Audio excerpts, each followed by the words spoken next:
yung 5 acts na chinarge siya ay ipafile sa Taguig, di ba? Sa Taguig? Substation? Ipafile na. At habang doon siya ay under custody siya ng Bureau of Immigration as an undesirable alien. Ngayon, mag-uusap pa ang Bureau of Immigration at CIDG ukol sa proseso nito. Pero sa akin paningin, at ito'y akin lamang, hindi ito'y batas yung sabi ko, ay doon muna siya mananatili sa Bureau of Immigration Detention Facility sa Muntinlupa habang siya ay nag-iintay ng paglitis sa kanya rito. Hindi po namin siya i-deport.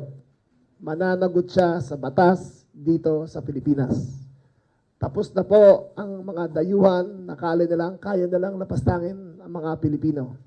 Ito'y ehemplo na seryoso tayo na sa sariling bayan natin, hindi tayo magpapabasa sa kanila. Okay.